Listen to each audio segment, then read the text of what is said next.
All right, guys. So today we're going to be talking about what I think might be the most undervalued IEM on the market. And the pair that I'm talking about is the Fiio FD15. Now, if you're not familiar with Fiio, they have definitely been in the audio world for quite a while. What I remember them for is making the personal media players. Back in the day, they were kind of at the forefront of making those. But the FD15 is a pair of IEMs that's kind of caught a lot of people's attention.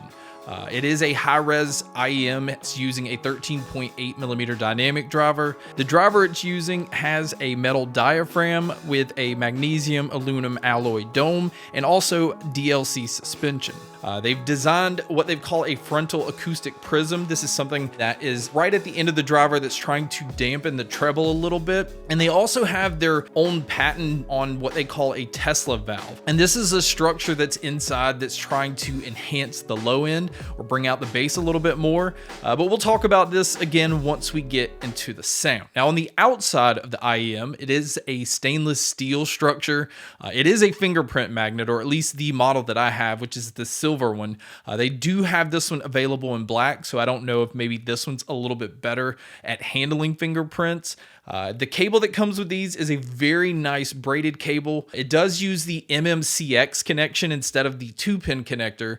This one's not as common, but the huge plus with this is I actually have a Fiio UTWS3 that I've had sitting around that is Bluetooth adapters, basically makes these FD15s Bluetooth earbuds by simply using them because it had the MMCX connection. Now, we've seen companies have a lot of these in the market, so you don't necessarily have to go with this one, but if you can find those Bluetooth adapters that turn these into true wireless earbuds with the MMCX connection, this is honestly going to be one of the best sounding, if pretty much not the best sounding, true wireless earbuds that you can get. Now, with it using the MMCX connection, they have included an MMCX removal tool inside because it's not as easy to remove the IEMs from the cable when it's using this type of connection. And then as far as the ear tips, they have included 5 different style of ear tips. There's 4 different silicone ear tips, and there's also foam ear tips as well. And each silicone and foam ear tip is going to give you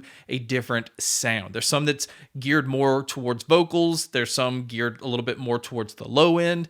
So you definitely make sure to try out all of the different ear tips to see which one kind of fits your needs. Now, I like the one that's geared a little bit more towards bass.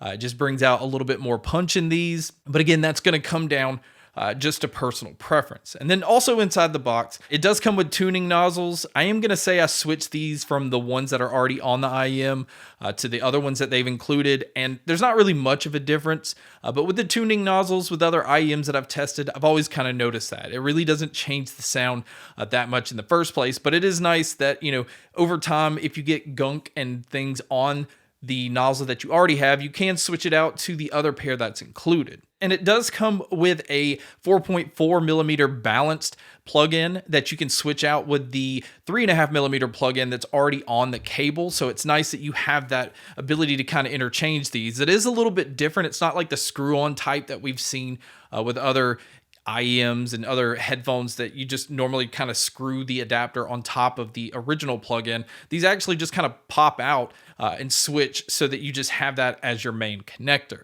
And then also inside the box, it comes with what they call a case, but technically it's just a clear drawer. This is definitely not a case that I would put my IEM in to put in my pocket. So I was kind of disappointed that there's no kind of like carrying pouch or carrying case for the IEM itself.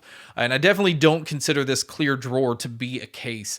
Again, it's just a place to house all of these accessories while you have your things at home.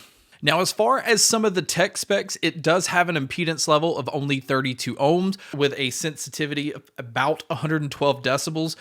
Really, this just means that it is very, very easy to drive these IEMs. You can plug them straight into your computer or your phone if you have a headphone jack. Getting volume level out of these is no issue, but I'm always going to say this, that I think if you at least have an amp, or if you want to invest in maybe one of the smaller amps, this is definitely going to bring out the lows, the mids, and the highs a little bit better. It gives you better control over that, or it emphasizes that a little bit better instead of just relying on whatever source you're plugging straight straight into. But I'm going to say that with any IEM or any, studio grade headphone anyway. So now that brings us to the sound of these. And this is where these really kind of just leapfrog a lot of the other IEMs in this price range. Now, if you were to ask me before this, what pair of IEMs I think is undervalued, I would always kind of lean you in the direction of like the Eco OH1s or the OH10s. Those are just personal favorites of mine.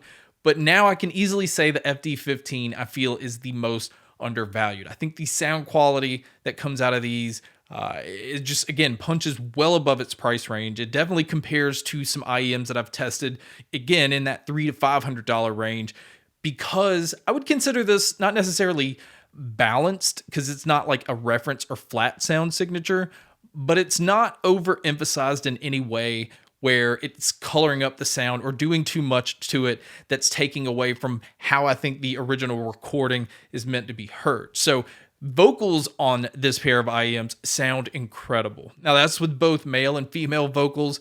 You just hear a lot of detail. You hear a lot of characteristics.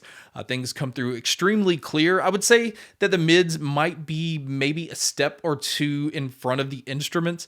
So you're getting a little bit more of a forward approach here. The bass on these really do have a nice kick, but it is definitely cleaned up. You can tell that they're trying to control the low end where it's not over the top. It's not like destroying the mids and the highs.